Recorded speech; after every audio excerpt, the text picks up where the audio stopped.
On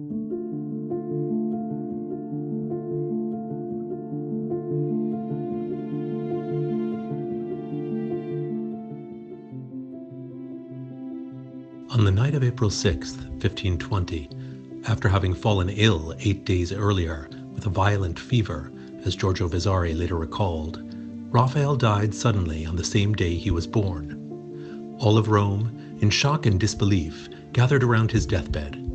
The reigning Pope, Leo X, who still expected so much from the artist's overwhelming talent, was overcome with grief. The news of Raphael's death echoed throughout all the courts of Italy. The world had lost not only the most celebrated living painter, but also the architect of the Repubblica di San Pietro, as well as the refined scholar of antiquity, expected by all to bring about the miraculous reconstruction of the Rome of the Caesars. His premature death made Raphael the divine paragon of artistic creativity, snatched from the world in his prime.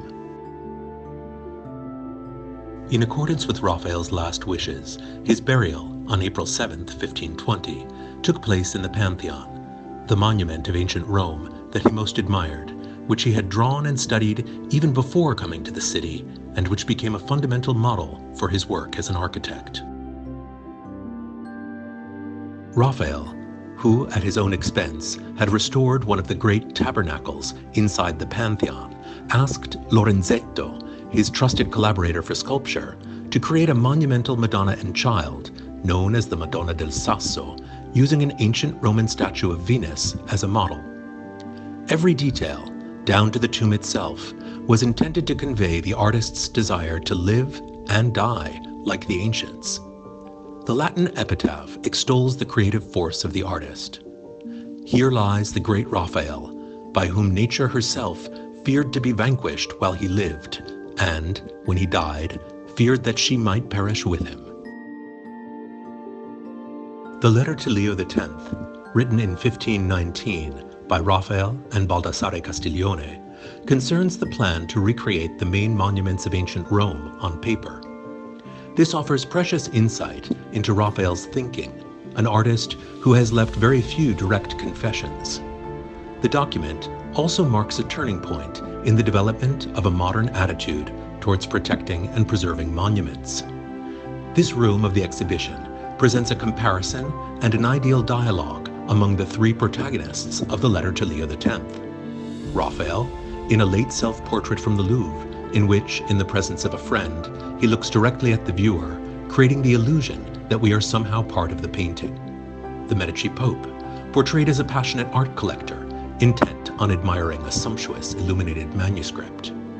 Lastly, there is the celebrated portrait of Baldassare Castiglione, the great poet and prose author, Raphael's dear friend, with whom he had formed an intense shared cultural outlook by 1513. These three masterpieces, featuring these extraordinary men connected together both by friendship and a strong intellectual affinity, reveal the mastery of the painter and his continual ability to invent new expressive possibilities. Interaction with classical art was a constant throughout Raphael's artistic career, beginning with his training in Urbino, then during his Florentine period, and obviously with greater emphasis during his years in Rome. In fact, there is not a single work among those that he produced in Rome that does not somehow engage with the ancient world. The son of an enlightened patron, Lorenzo the Magnificent, Leo X was a highly cultured lover of the arts who was conscious of the role that images could serve in consolidating and promoting the identity of the papacy. In the years spent in the service of this pope, Raphael was feted as the greatest living artist, working in every genre, from devotional paintings to secular decorative pieces, from monumental pictorial cycles to small, precious works for sophisticated collectors. The sheer quantity of commissions, coupled with the demanding work of his post as architect of the Repubblica di San Pietro, a role he assumed in 1514, required that Raphael avail himself of expert collaborators and young students to keep up with his many commitments. His works began appearing throughout Italy and beyond.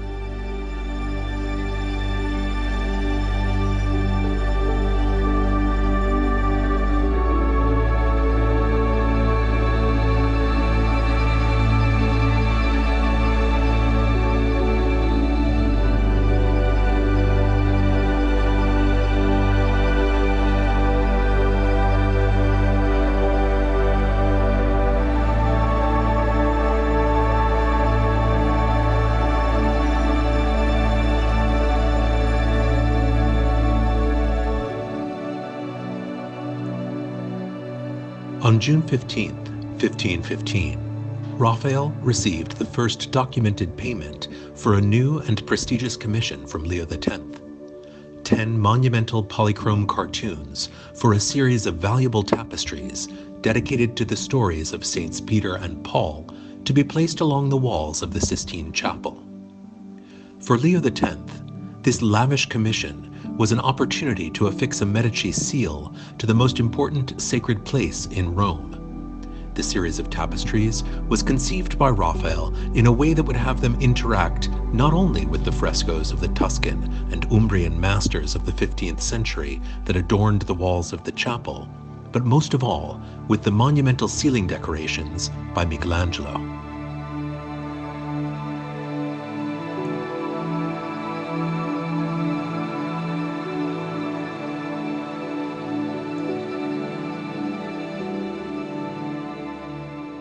Raphael was the painter of grace and beauty, particularly of women. And with the fair sex, he had an intense relationship, as Giorgio Vasari recounted, describing the artist as a very amorous person, delighting much in women. In this room of the exhibition, we can observe Raphael's profound consideration of the feminine ideal, a philosophical idea of beauty able to overcome the inevitable imperfections of the natural world, inspired by both Plato and Petrarch, of whom he was a passionate reader. If Raphael's ideal female beauty can be seen in La Velata and the Fornarina, two portraits that have traditionally been thought to depict his mistress, his male portraits offer deeper considerations of the character of the sitters, rendered with a spontaneous immediacy.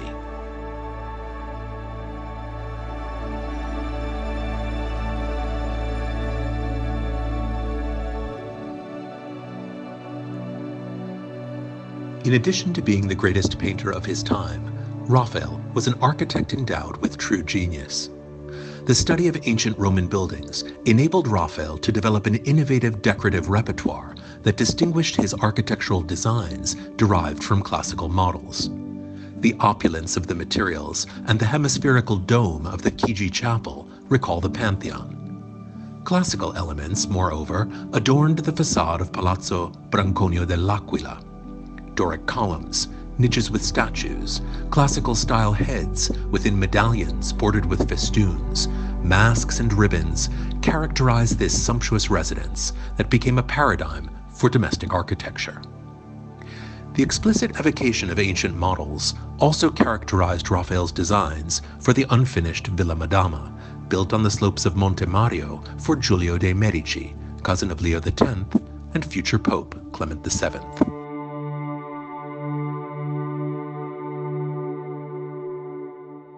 During Raphael's years in Rome, only one private individual was able to rival the breadth of papal patronage, the fabulously wealthy papal banker, the Sienese Agostino Chigi. An exceptional patron, Chigi asked Raphael to decorate his villa on the banks of the Tiber, the so-called Farnesina. Together with the famous Galatea, frescoed in competition with Sebastiano del Piombo's Polyphemus in 1512 to 1513, the figures of the Loggia di Psyche, inspired by classical sculpture and completed by his students in 1518, give life to an extraordinary mythological narrative that would influence painting up to the 18th century. The banker would die only 5 days after Raphael himself, on April 11th, 1520.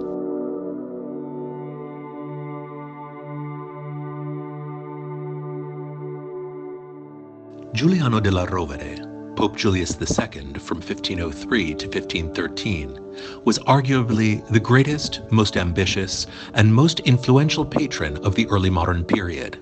His bold, unconventional artistic choices triggered the stylistic revolution that Vasari would call that third manner which we propose to call the modern.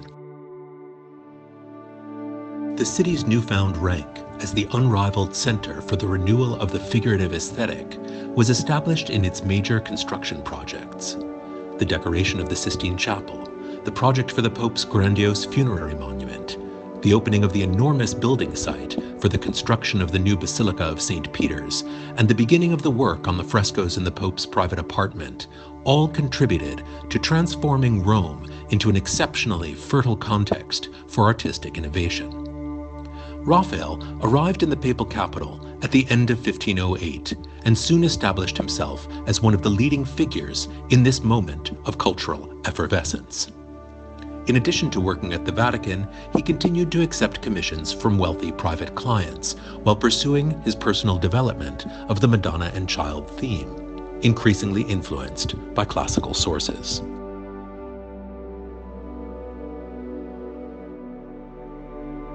When Raphael arrived in Florence, probably in the autumn of 1504, there was a flourishing of the arts in the city.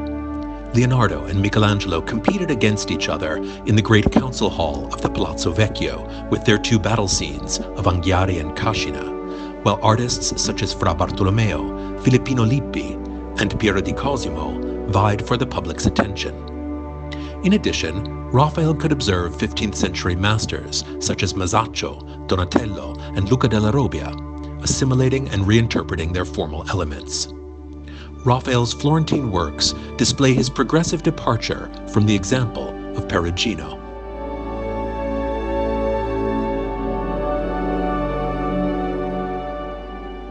Two pivotal works date from the time Raphael decided to leave his native lands and take up residence in Florence. The Lady with a Unicorn, which he painted immediately after seeing the Mona Lisa while it was still being executed by Leonardo in his Florentine workshop, and the painting known as the Vision of a Night, probably completed shortly before his departure for Florence. The Oxford drawing with the face of a boy and the study of a left hand resting on a sheet of paper afford a glimpse of the genius that the adolescent Raphael would become. The Uffizi self-portrait emblematically closes the exhibition. With his progressive rise to legendary status, this depiction of Raphael as a young man, untouched by time, has become the universal image of the artist endowed by nature with an almost supernatural grace and amiability.